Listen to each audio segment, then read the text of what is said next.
ಈ ವಿಗ್ರಹಗಳ ಇರತಕ್ಕಂತಹ ಸಂದೇಹಗಳು, ಎಲ್ಲ ಅಭಿಷೇಕ ಇವುಗಳನ್ನು ಪ್ರತಿನಿತ್ಯವೂ ಮಾಡಬೇಕಾ ಅಥವಾ ಅದಕ್ಕೆ ಸಂಬಂಧಪಟ್ಟಂತೆ ಏಕೋಪಚಾರ ಒಂದೇ ಉಪಚಾರವನ್ನು ಕೂಡ ಮಾಡಿ ಆ ಮೂಲಕ ಪೂಜೆಯನ್ನು ಮಾಡುವುದಕ್ಕೆ ಸಾಧ್ಯ ಇದೆ. ಧೂಪ ದೀಪ ನೈವೇದ್ಯ ಅಂತ ಹೇಳ್ತಾರೆ. ಅಂದರೆ ಧೂಪವನ್ನು ಊತಕಡ್ಡಿಯನ್ನು ದೇವರಿಗೆ ತೋರಿಸಿ ಆ ಮೂಲಕ ಪೂಜೆಯನ್ನು ನಾವು ಮಾಡತಕ್ಕಂಥದ್ದು, ಅದು ಏಕೋಪಚಾರ ಪೂಜೆ ಅಂತ ಕರೆಸಿಕೊಳ್ಳುತ್ತೆ.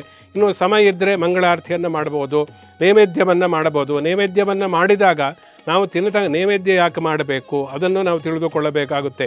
ನೈವೇದ್ಯ ಭಗವಂತನಿಗೆ ಯಾವುದೇ ವಸ್ತುವನ್ನು ನಾವು ಸಮರ್ಪಣೆಯನ್ನು ಮಾಡಿದಾಗ ಅದು ಆಹಾರ ಅನ್ನತಕ್ಕಂಥದ್ದು ಪವಿತ್ರ ಆಗಿ ನೈವೇದ್ಯವಾಗಿ ಪರಿವರ್ತನೆ ಆಗುತ್ತೆ.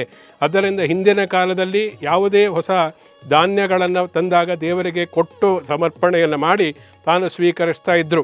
ಆದ್ದರಿಂದ ನಾವು ಕೇವಲ ಆಹಾರವನ್ನು ತೆಗೆದುಕೊಳ್ಳಬೇಕಾದ್ರೆ ದೇವರಿಗೆ ಸಮರ್ಪಣೆಯನ್ನು ಮಾಡಿದಾಗ ಅದು ನೈವೇದ್ಯವಾಗುತ್ತೆ, ಪ್ರಸಾದ ರೂಪವಾಗುತ್ತೆ.